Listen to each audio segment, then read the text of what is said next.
Julie Ryan, noted psychic and medical intuitive, is ready to answer your personal questions, even those you never knew you could ask. For more than 20 years, as she's developed and refined her intuitive skills, Julie used her knowledge as a successful inventor and businesswoman to help others. Now, she wants to help you grow, heal, and get the answers you've been longing to hear. Do you have a question for someone who's transitioned? Do you have a medical issue? What about your pet's health or behavior? Perhaps you have a loved one who's close to death and you'd like to know what's happening. Are you on the path to fulfill your life's purpose? No matter where you are in the world, take a journey to the other side and ask Julie Ryan. Hi, everybody. Welcome to the Ask Julie Ryan Show. I am Julie, your host, and I'm delighted you could join us this week. My intention in doing this show is to provide information, insight, and comfort to people all around the world by helping to answer life's unanswerable questions. And we have a bunch of callers who've joined us already, and they're all teed up, ready to ask their questions. It'll be fun to see what they have to ask and see what kind of answers we get. And before I get to them, I wanted to say a couple of things. I wrote my blog this week on surviving grief. And so I'd like to read it just to give you some things to ponder and things that have helped me. And when I read it, I'll explain why I'm reading it. What I wrote was, they say deaths come in threes, and this week it proved to be true. On Monday, a high school friend passed away from cancer. Sharon was a fun, kind, beautiful gal who brightened every room she entered. On Tuesday, our son Jonathan's fiancée Mallory's grandfather died after deciding to discontinue kidney dialysis.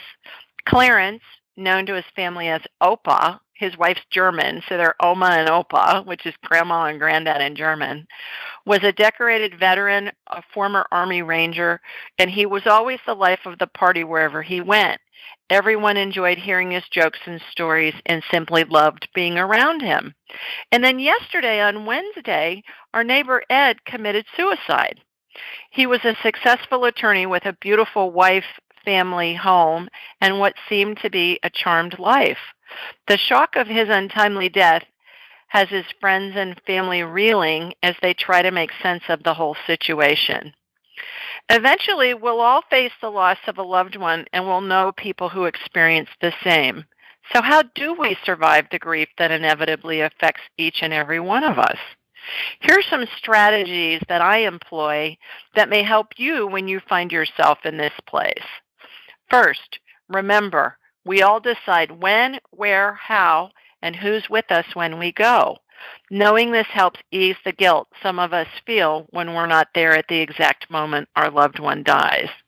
Second, remember, we're all surrounded by angels and deceased loved ones as we're dying, all of whom escort us, all of us, to heaven. Everybody goes to heaven. It doesn't matter if the dying process happens instantly or over days, weeks, or months. Everyone goes through the 12 phases of transition, and it's a glorious scene. The 12 phases of transition are on my website, and it's angels and deceased loved ones that surround us as we're dying. Third, remember, grief comes in waves. Just like waves of the ocean, grief has three phases: calm, disruption, repair. The sea is calm, then a wave comes crashing into the shore with a lot of force and then recedes. Grief is the same. The feeling overcomes us, recedes, and then goes away. When the pain is intense, allow it to pass through you, and you'll notice how it eventually lessens. Lastly, I do my best to find little miracles along the way. Sharon lived long enough to see a grandbaby born and christened. Clarence waited for his daughter to arrive from Arizona. He passed 2 hours after she landed. And Ed laid his will, wallet, cell phone, and a large amount of cash on his bed and placed a file of household bills on his desk. In addition, he opened cabinet doors in his home office to expose binders with investment portfolio information. He made efforts to give his wife some direction in order to help lessen her burden. When my little sister Joan died of a cerebral aneurysm in 2010, my dear friend Deborah told me, life is for the living. And that simple phrase has stuck with me ever since. So focus on a life well lived, prepare food and take it to the family, send a comforting note or book like My Angelic Attendants, and mostly just be present and allow yourself and others whatever time it takes to grieve. Now, the reason why I wanted to bring this up was, who has three people in their orbits die 3 days in a row? I just thought, oh my God, that's just extraordinary. And yesterday afternoon, when we found about Ed, our neighbor who had died, I spent the afternoon with his wife and his family, and just trying to comfort him. But oh my goodness, that is just whenever there's a suicide, especially, or somebody dies unexpectedly, it's just ramps it up several notches. So we'll be at Mallory's granddad's funeral on Saturday. Ed's funeral will be sometime next week. I'm not going to make the funeral of a classmate that's in Columbus probably this weekend. So I've gotten so many emails from people who read my blog today, probably more than any blog that I've ever done. And the emails said, I needed to hear this. This was perfect timing, things like that. And so I just wanted to share those thoughts with you, because 3 people dying 3 days in a row, and I'd always heard deaths come in threes, and man, it was proven correct this week. So with that, let's go to the phones and let's see who we've got with us this evening, and then we'll go from there. And I believe our first caller is Katie. Hi, Katie. Hi. How are you? I'm good. How are you? Terrific. Please tell everybody where you're calling from. I'm calling from Michigan. Okay, terrific. You got a question for me? Yeah, I had called you probably about a month ago and told you about when we were on vacation, our house flooded. Yes. And so it's kind of been just a mess ever since.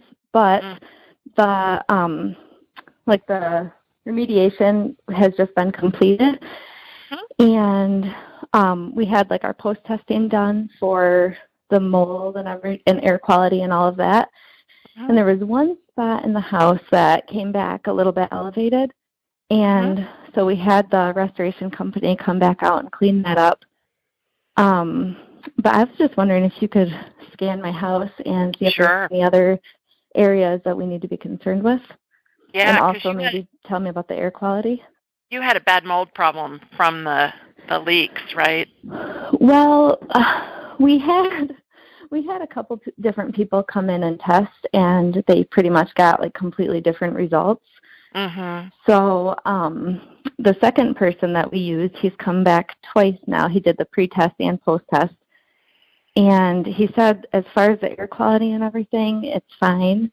It's just that one area that he found, well, originally, the pretest showed raised, it was elevated in the bathroom where where there was ceramic tile, so underneath the tile floor, and then underneath the kids' bathroom vanity.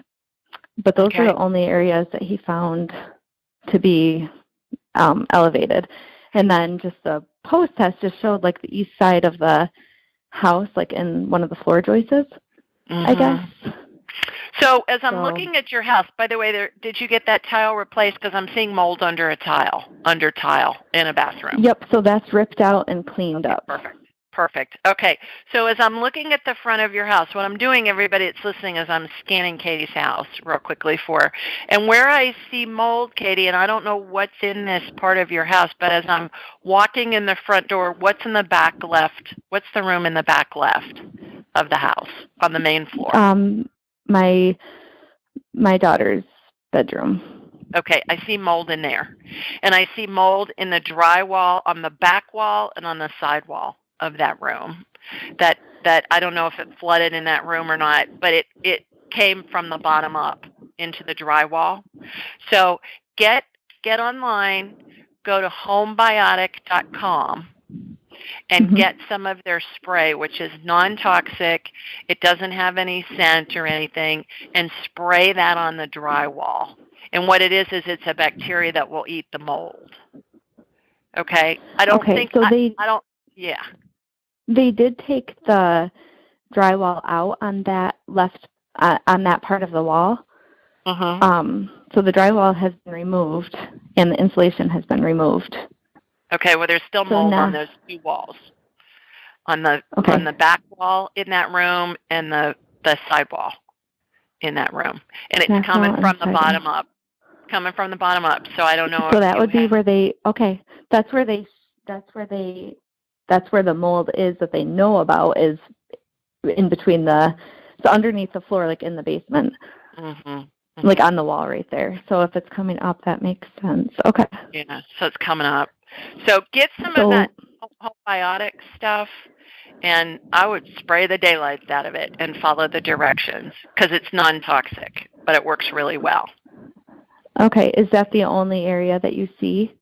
That's what I'm seeing right now on a quick scan. Yeah, I think what would make sense would be for us to do a private consult. Let me do a really thorough scan of the house, and we can really do a deep dive and find out where it is. But that's what came up first this evening. Okay. All right, but I'm glad you're making some progress and you're back in your house. Yeah, well, we're not back in it yet, but we're getting there. Okay. Well, getting there. Okay. No, if the air quality is okay. Oh. Yeah, I'm going to need to run because I got a bunch of people on hold. Schedule a private session, and let's just really do a deep dive on this, and then we can do a real thorough scan and all of that. The air quality in that back bedroom, your daughter's bedroom, is not good. I would not let her sleep in there. Okay. And the problem is when it gets in the HVAC, it starts blowing around the house, and it just spreads it. Yeah. Okay. So, okay. All right. Thanks, Thank Katie. you. Hang in there. All righty. Thanks. Bye-bye. Bye. Bye. Okay, let's see who's next. I believe it's Michelle. Hi, Michelle. Hi. How are ya? Oh, I'm hanging in there. Well, that's good, huh? Yeah, not very good. I called last week. I had just found out that my husband was apparently cheating on me, even though he still denies it. But I actually ended up going, the day I talked to you, I went to my lawyer, and then we finished up the next day with divorce papers, and I'm still just having a hard time knowing if it's the right decision I made. And William, my husband's name, he has been pretty persistent about wanting to try counseling, but I just don't know, because we've tried counseling in the past with his drug issue. We've gone together for that, and I just don't know if it would help or if it would just prolong it and we'd end up getting divorced at some point anyway. So I'm really lost on what to do. Okay, Michelle, where are you calling in from this evening? Oh, Harrison, Michigan. Okay. All right. And if I remember correctly, what I got last week was for you to it wasn't in your best interest to divorce him at this moment, right? Is that what I got last week? Yeah. Okay, so let's ask again now, because future events, there are lots of variables that come into play that can affect the outcome. And so let's ask, is it in Michelle's best interest to divorce William? At this moment in time, is it in Michelle's best interest to divorce William? I'm getting a no again. I'm still getting a no. So there's more to the story than meets the eye. And it's pretty fast. If you found out last week and you want to serve him with divorce papers in a week, I mean, really, what is it going to make that much difference if you wait a month or two? Yeah. Okay. I mean, I think what I said last week was you just slow it way down. Slow it way down. Nobody's forcing you to make this decision quickly. He wants to work it out. Buy yourself some time. You don't have to make this decision right now. Okay. So I'm still getting the same thing that I got last week. Slow it way down, and at this moment in time, I don't get it's in your best interest. Okay. So do you think the counseling would help? I get a yes on that. Okay. Yeah. All right. Yeah. The other thing that'll help too, Michelle, is be really clear on what you want. What do you want? Yeah. Do you want your marriage to work? Do you want to stay married to him? What exactly is it that you want in a marriage, to him or to anybody else? And when you focus on that, that's the energy you're going to send out. When we focus on all the bad things or the negative things, that's what we get. So focus on what you want. What's it going to look like when things are really good? And keep that picture in your head and keep focusing on that. Okay. But slow it down. Don't make any decisions anytime soon. Okay. Thank you. Okay. Thanks for calling. Okay. Bye-bye. Bye. All right. So let's see who we have next. I believe we have Rosa and Beth. Hi, ladies. Hi. How are you? Good. Thanks. Good. Yeah. I have a question. My husband and I just retired in the past year, and we're kind of floating between our home in Pennsylvania, and we have a place here in Maui. And we have animals at our home in Pennsylvania that we can't bring to Maui. But my question is, where do you see me going in the future? We're like really up in the air as to where to go and what to do. Okay, so who's speaking? Is this Rosa or Beth? This is Beth. We are. This is Rosa. Now we're sisters, and okay. I live in Maui, and I have two friends that just called you from Maui who were visiting the last couple of weeks. But anyway, Beth is now here, and we're sitting in the parking lot of Target talking to you in my car. I'm so honored. Oh my God. So it's a Maui Target. How exciting! It is a Maui Target, totally. Yeah. And do they sell Maui onions? I eat Maui onions. I don't sell them, but I do eat them. I wondered if you could get them at Target. I love Maui onions. Oh yes. Oh yeah. They are here. I live in Alabama, and everybody's all wound up about Vidalias down here. Vidalias are nothing compared to Maui onions. Oh my God! I totally agree. They're just sweet, amazing. So I can send you some. Okay, so Beth, your question is, where is it in your best interest to live? Is that what I'm getting? What I'm hearing? Right. Right. So is it in Beth? And what's your husband's name? Tim. Tim, as in Timothy? Yes. Okay, just like mine. We both married Tims. All right. So is it in Beth and Tim's best interest to live in Maui full-time? I get a no on that. Is it in Beth and Tim's best interest to live in Pennsylvania full-time? I get a yes on that. That's at this moment in time. As I was just talking with Michelle about that.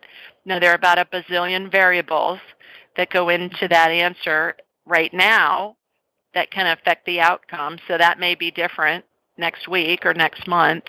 Is it in Beth and Tim's best interest to live in Pennsylvania full-time and vacation in Maui? I get a yes. What other variation of that question do you want me to ask?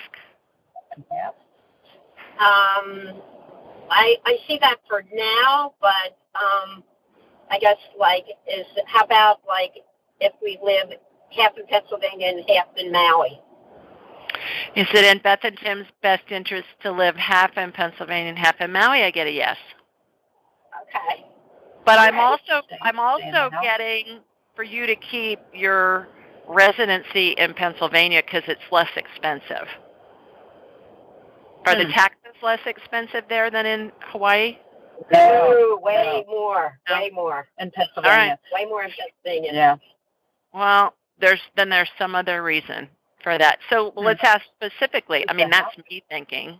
Is it in Beth and Tim's best interest to live, have their primary residence be in Maui for financial reasons? Yes. Is it in Beth and Tim's best interest to continue to own their home in Pennsylvania? Yes. Is it in their best interest to own a home in Maui? I get a no. Housing is probably way more expensive in Maui, I would think. Is it? Well, we have a very small condo here, so not really. All right. I'm getting a yes on the 50-50, but for some reason right now I'm getting keep your residency in Pennsylvania. So you'll have to figure out what that's all about. Okay, I think I know. Okay. Usually it's financial, but if you're telling me the taxes are way less in Hawaii, then it may not be financial. Well, I have my children and my children and grandchildren are close to me, real close to me in Pennsylvania, so that would be okay. A reason, maybe. But check with your accountant and see what makes more sense financially. You can still keep your house in Pennsylvania, but you want to go wherever it's going to be the most beneficial from a tax standpoint and investment standpoint. Okay. All right. Thanks, ladies. Right, thank you. Planetary day. Okay. Yeah. Bye. Mahalo right back at you, babe. Okay. Let's see who else we've got here. We've got Glenda. Hi, Glenda. Hi, Julie. How are you? I'm doing fine, thank you. I've got to tell you, your timing's impeccable for reading what you wrote on your blog. Oh, for the reason why I called. Yeah. What happened? Well, what's going on? Just a few weeks ago, we got news about my ex-brother-in-law. Mm-hmm. I've only known him since I was 12, technically, way before I married into the family. But they found him and his girlfriend and a little dog passed away in their mobile home in Arizona in the heat.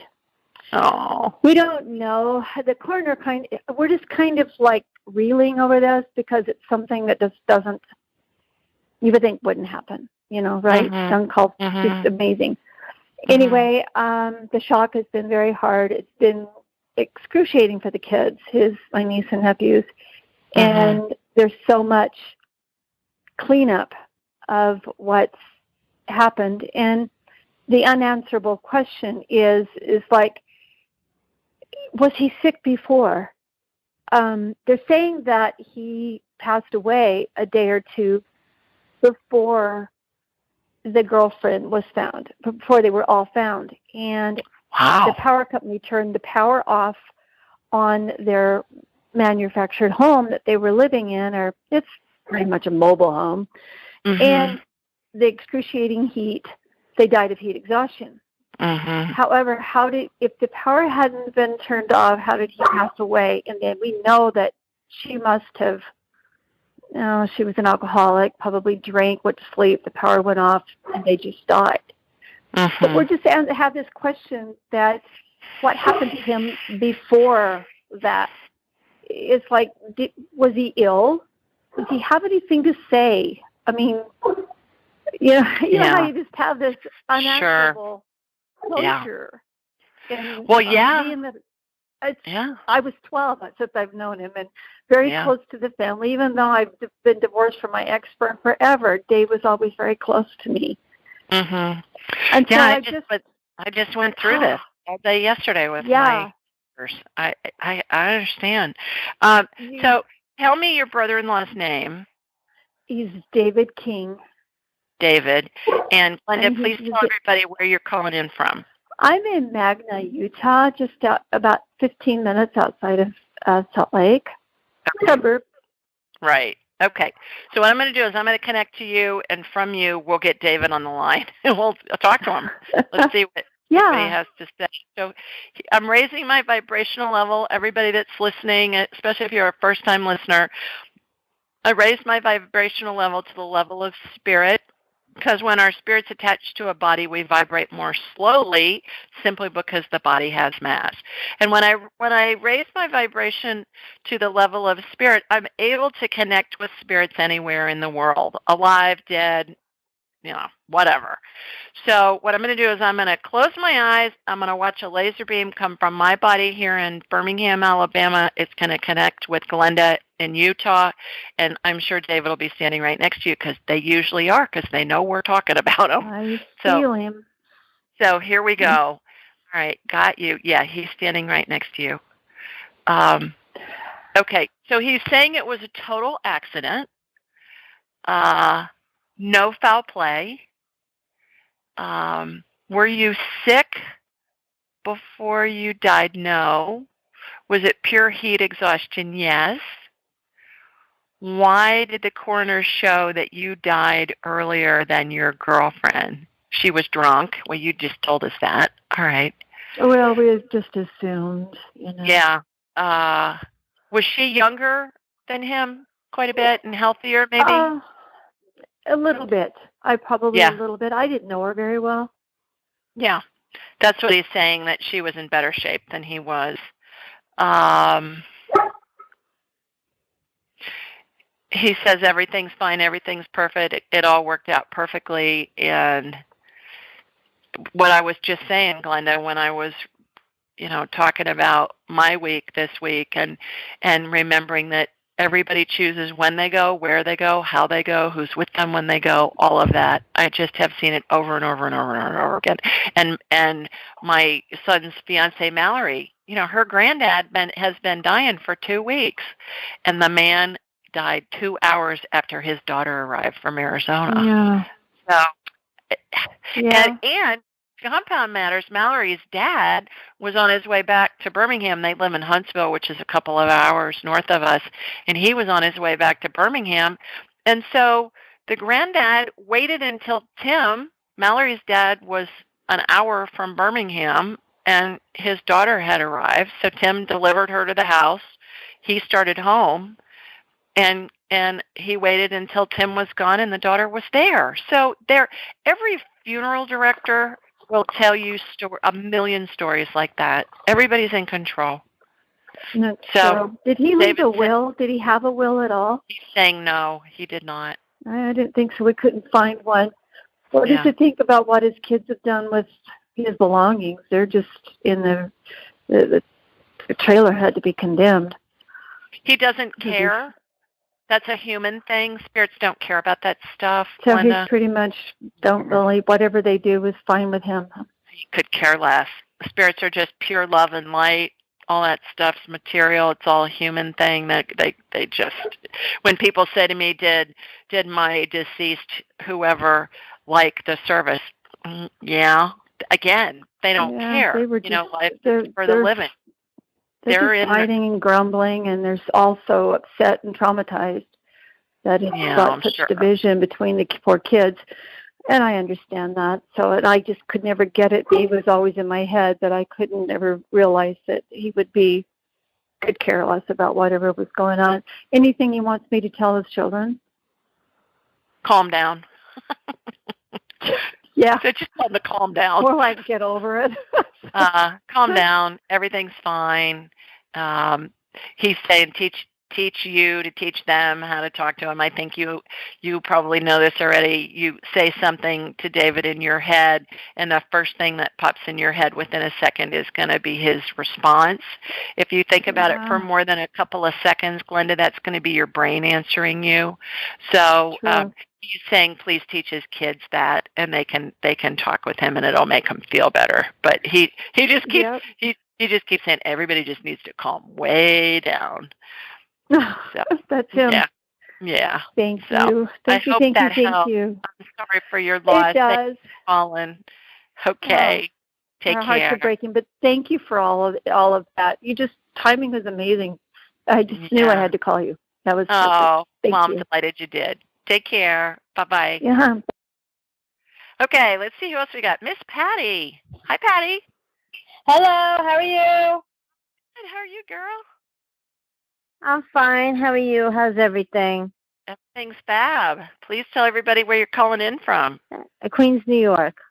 All right. What's going on up there? Nothing much. Yeah. I have a dilemma, and I need your help. I just don't want to cause... Okay. What's that? What's the dilemma?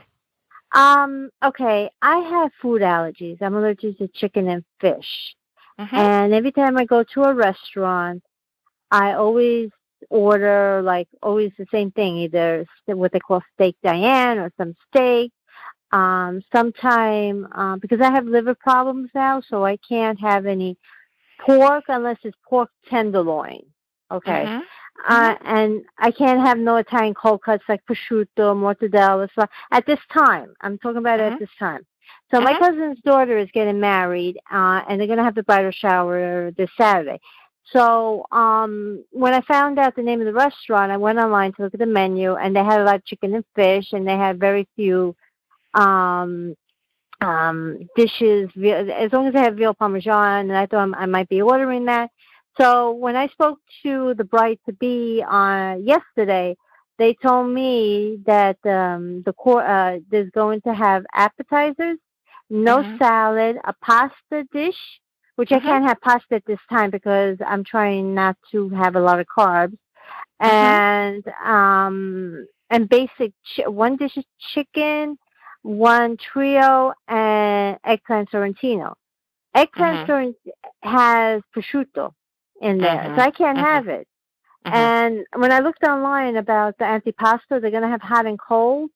On the hot side is fish, but on the cold side, they're going to have a seafood salad on the tray where they have like mozzarella and roasted red peppers, which I can eat. But if it touches the seafood, I can't have anything. I can't have, right? Allergies are very dangerous, right? And, right. And I called the restaurant. Yeah, so I called the restaurant.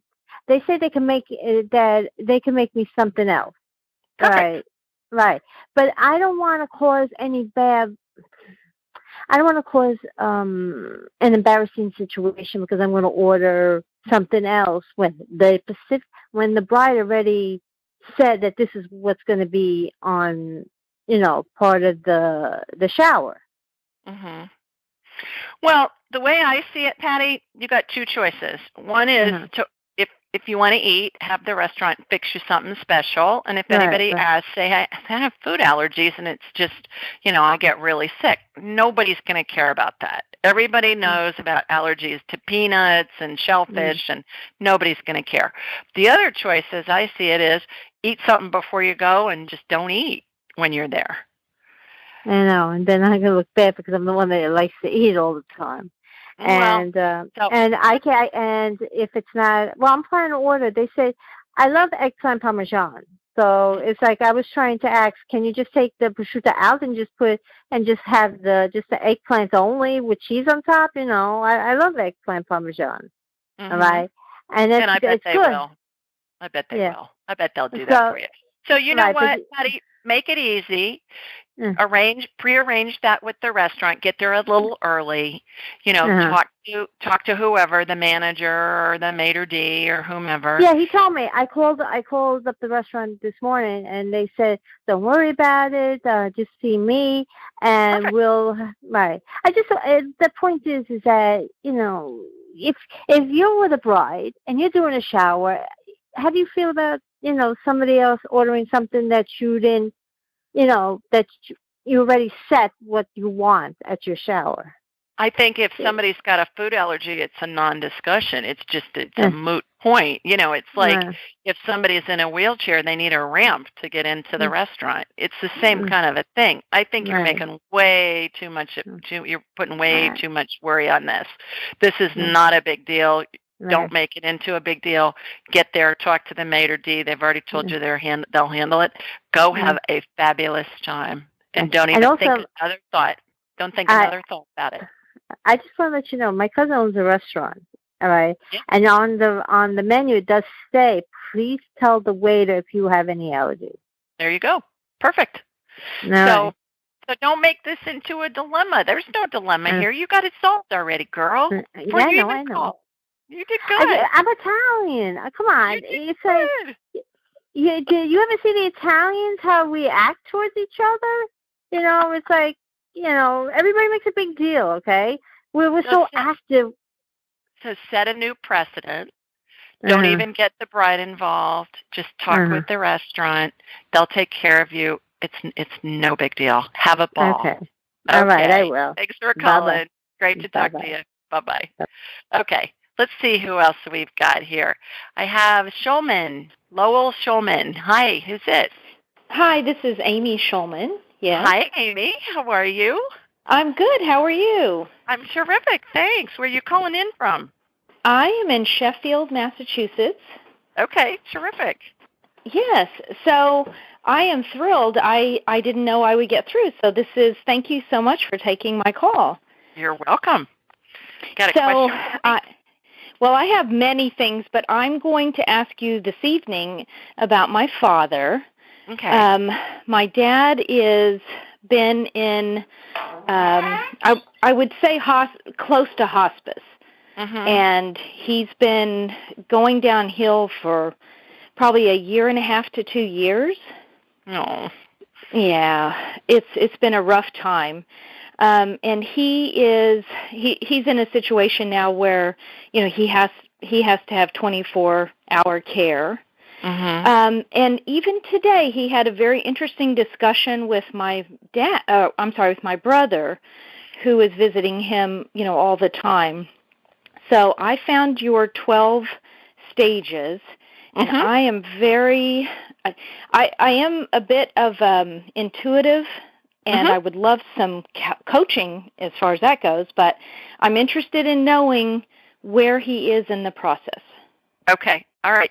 So what Amy's talking about, everybody, is the 12 phases of transition, and I alluded to that in my opening comments about my week with these people dying around me. And what it is we all go through these different phases where our spirit leaves our body and holds on to the top of our head, and it looks like a cartoon caption bubble, kind of where you see the words, Amy, of a cartoon or what the character is thinking in a cartoon. And then our deceased loved ones' spirits are around us. We have angels around us. And these different phases, the position of the angels and the deceased loved ones tells us how close to death somebody is. So what I'm going to do, Amy, is I'm going to connect to you up in Massachusetts, and then from you I'm going to connect to your dad, and then I'll be shown if he's in transition or not, and then we'll go from there. Okay? Okay. No, that's fantastic, because I looked at it earlier and I tried to sort of connect with him. So I would be so curious to know, if that's where he is. So that would be great. Okay. So I've got you on my radar. I've connected to you, and from you to your dad. And your dad is in phase 7 of the 12 phases of transition. So phase 7 looks like his spirit's out of his body, attached, hanging on to the top of his head.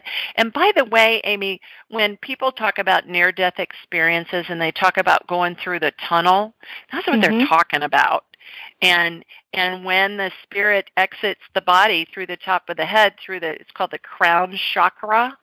That's where they see the bright light. And that's the tunnel that they experience. So his deceased parents are at his feet. He has angels on either side of his parents. They form a horseshoe up to about his shoulders. And behind them are lots of other deceased loved ones, spirits. And I call all of these deceased loved ones and angels the Welcome to Heaven Committee. Do you remember the old Welcome Wagon Committee? The Welcome Wagon ladies in the neighborhood when somebody would move in, and they'd bring like a basket of fruit or baked goods or whatever. So that's the phase that he's in. So he's a little more than halfway. But there are 3 questions I always ask everyone when they're transitioning. And if it's okay with you, let me ask your dad. I would love that. Thank you so much. Yes. Okay. So tell me his first name. His name is Richard Donald, but he goes by Don. Okay. All right. So Don, are you ready to go? No. Are you in pain? Yes. What do you need? My family. All right, that's pretty typical. At that stage of the game, they just want their family around them. Him being in pain, I would talk to the hospice workers, the caregivers about that. They can usually manage that. Is he able to communicate at all, Amy? He is, but his voice is going. He has several issues. One of them is a form of Parkinson's, Lewy bodies. And he is losing his ability to speak well. But is there any way you can ask him where he's in pain? He's saying his legs and his feet hurt. Yeah. So his leg. He's not able to walk really. So his feet are swollen, and he's got a lot of probably, I'm going to use the word congestion, right? Edema. Edema, right. Right. Yeah. And so does he sit in a chair a lot with his feet down? Yes. Yeah, that's what I'm getting. That's what he's showing me a picture of. So maybe get him one of those old-fashioned ottomans, that you could probably get one in a thrift store or something that's leather that he can prop his feet up on. That will help with the swelling. And I know he doesn't want to stay in bed, and I don't think it's good for him to stay in bed all the time, but your hospice caregivers can help you with that. They can help you with that extra swelling. They can help you with the pain. And I think once you get the swelling down, that's going to help a lot with his discomfort. Okay. With that. Okay. And have you read my book yet, Amy? No, I haven't. I just found you maybe when I was there visiting him maybe 6 weeks ago, and I was thrilled because you really resonated with me, and I've been doing a lot of intuitive work in the last couple of years, and when I saw your 12 stages and just saw your story, it really spoke to me. So well, thanks, but consider getting my book, Angelica 10. It's in audio book form. It's about 4 hours. You can listen to it in the car or when you're cooking dinner or whatever. And then it's available in paperback and also in ebook. On Kindle and on the Nook, same thing, or on a computer. And I just think a lot of this is going to make sense for you. And I also think that it's going to help you get through this and help your family members get through this. Okay, great. I certainly will. No, I'm so excited. Thank you so much for your help. Okay. You bet. Have a good week. You Bye-bye. too. All right, bye-bye.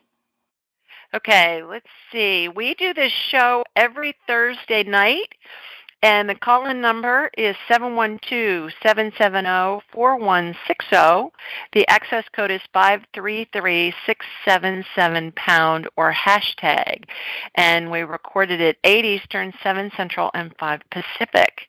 Now, you can find this call-in information a bunch of places. Anywhere you download podcasts, it's in the show notes. It's on my website, AskJulieRyan.com. If you scroll down to the bottom of the home page, it's there. And also on YouTube, we post that in the show notes too, so you can get it there. Normally, I'll answer a question that somebody has sent in online, and this week I did the surviving grief part at the beginning instead. So send in your questions. I pick one each week, and I'll come up with an answer, and we'll talk about that. Also, while you're on my site, schedule a private session. That's what I was talking about with Katie, our first caller, and then we'll have a whole hour, and we can do a multitude of things. I always say I'm a businesswoman that does woo-woo, and I'm a buffet of psychicness.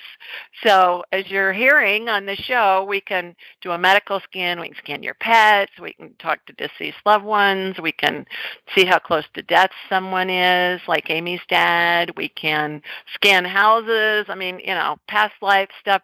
It was so cool, you guys. I think it was yesterday I was talking to a woman, and she wanted to do a past life thing, and we did, and it showed that she was being persecuted in Norway in the early 1700s, and it was similar to the Salem witch trials that they had in New England.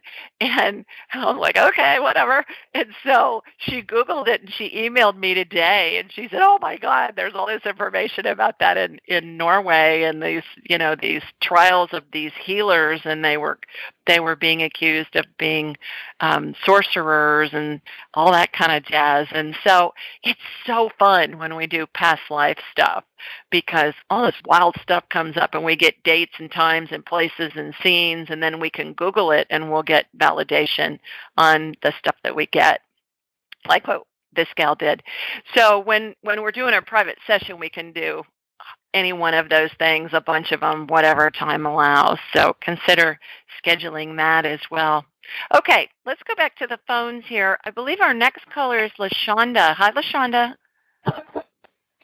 Hi, good evening, Julie. Good evening. How are you? I'm good, thank you. And I'm calling from South Florida. Okay, terrific. Got a question for me? Yes, my inquiry for you is it's regarding my most recent NSAID treatment, which was about a month ago, 28 days ago. Okay. Usually within 2 to 3 days after treatment, my symptoms subside and I'm feeling back to my normal, usual self. This time, however, a week went by before I became concerned because I didn't notice much improvement. 2 weeks later, I felt similarly. And even now, I don't feel fully restored, and I'm somewhat anxious about it.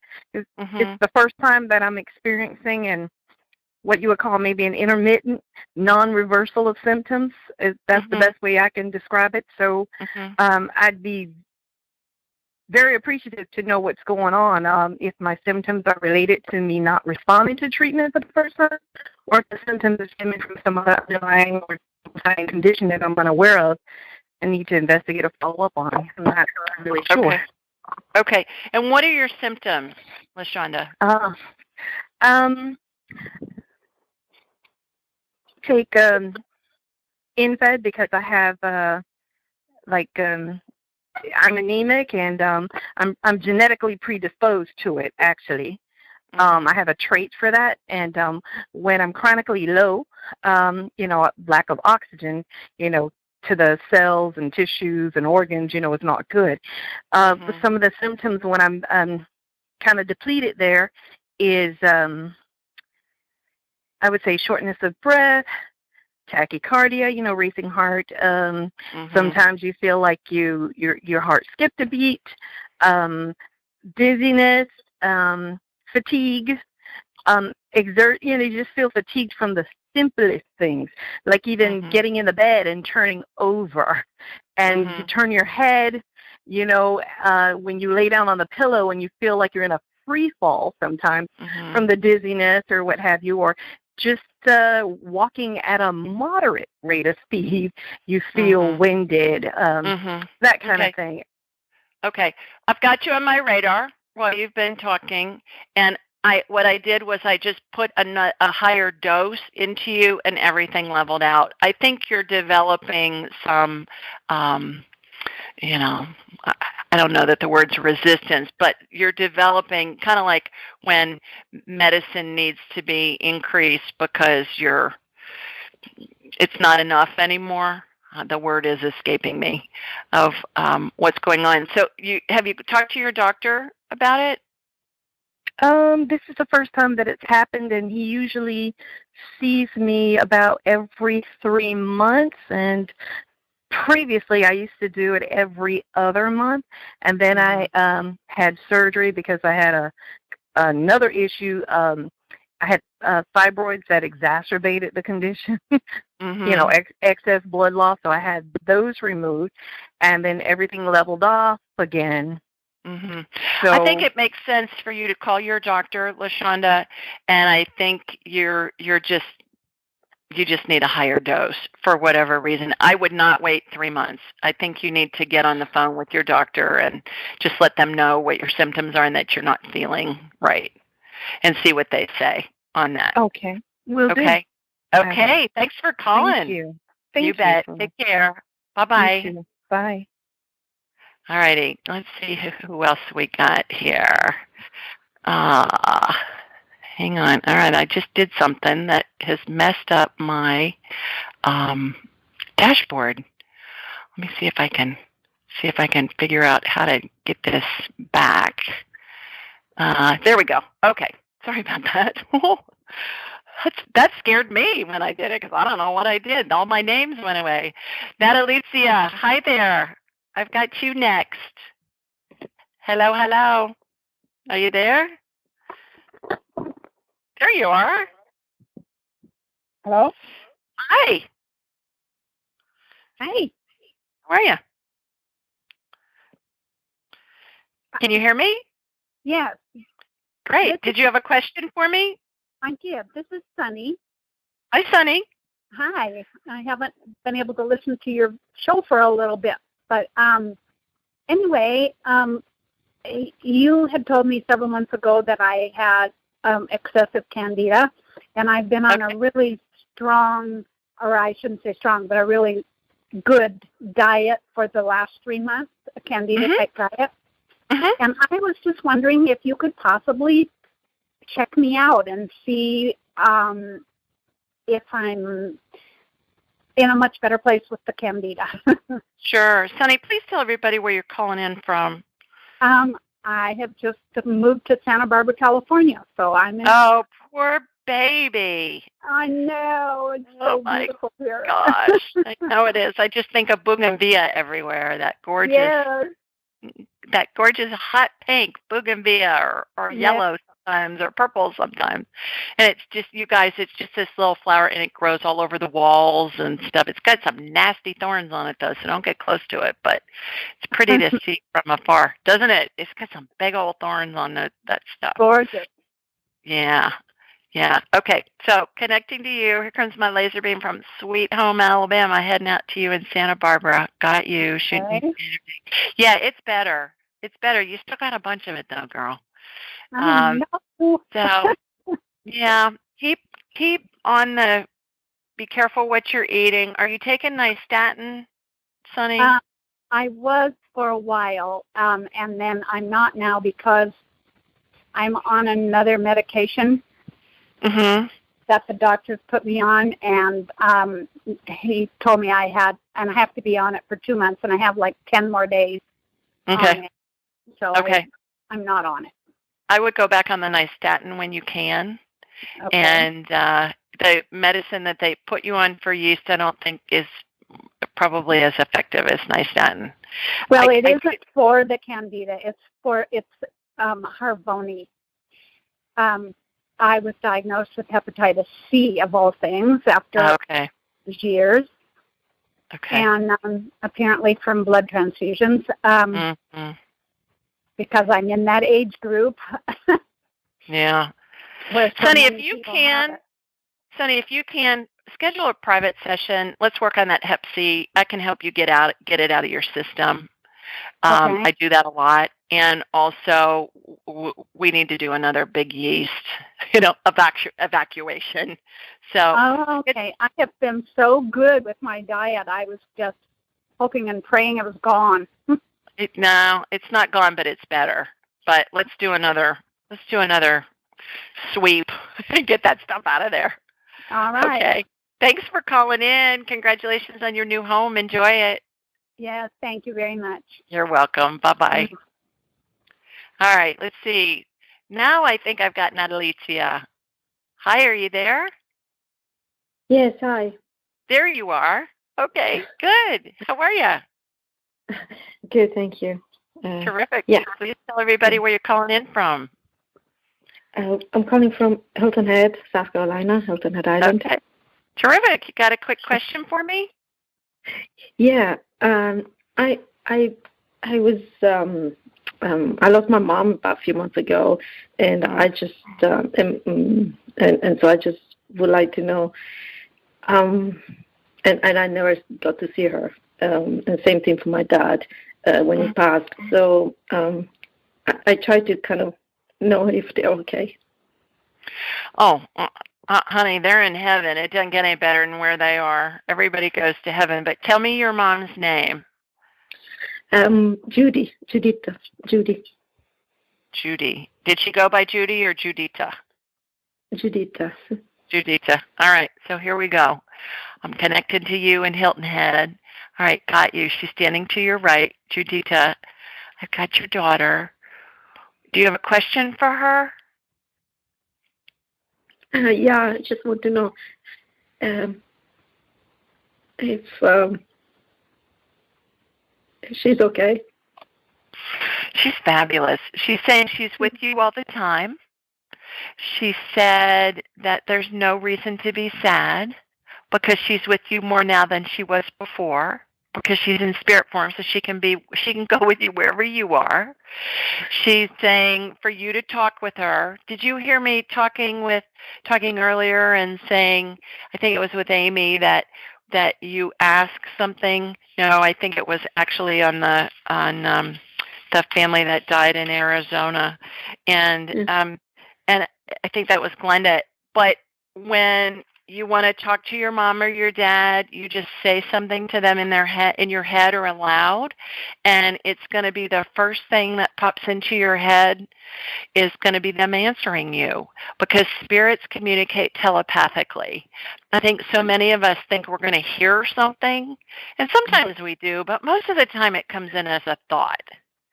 And so you can have a conversation with them anytime you want. Anywhere your brain is and you are, if your brain's with you, you can talk to your deceased loved ones, because that's how I do it. And the more you do it, the better you're going to get at it. Okay? So practice. Just practice on easy stuff. Ask a question or make a comment or something, and then you'll get a thought, and then say something else. And then you're going to get another thought, and then say something else, and you're going to be having a conversation with them. Okay. Thank you. Okay. All righty. Have you read my book, Nadalicia? Yes, I'm almost. Yes, I am halfway. I love it. Okay. Thank you Perfect. so much. Perfect. Okay. So hopefully that'll give you some tools, and it'll also give you some comfort. Okay. And if you want, schedule a session. We can have a in-depth conversation, and we can practice, so you'll get really good at it. Okay. I will. Okay. Thanks for calling. Bye-bye. All right, everybody. That's it. We are out of time. And for those of you that I didn't get to, my apologies. Please call in next week and let me know that you called, and I'll do my best to take you first. And for everybody listening, I hope your weekend is just terrific, and the first of next week as well. Get my book, Angelic Attendants. For those of you that have read it, I would really appreciate it if you would leave an Amazon review, because it helps other people find the material. And remember to put a review on iTunes about the show. Tell your family and friends about it, and register to win a free session with me. We'll give one away the first Thursday in September. So follow me on Instagram at Ask Julie Ryan. Write a review about why you like the podcast on iTunes at Ask Julie Ryan, and subscribe to my blog at AskJulieRyan.com. And with that, take care, everybody. Thanks for listening. Bye now. Thanks for joining us. Be sure to follow Julie on Twitter at Ask Julie Ryan and like her on Facebook at Ask Julie Ryan. For information on how you can ask Julie your question, please visit AskJulieRyan.com.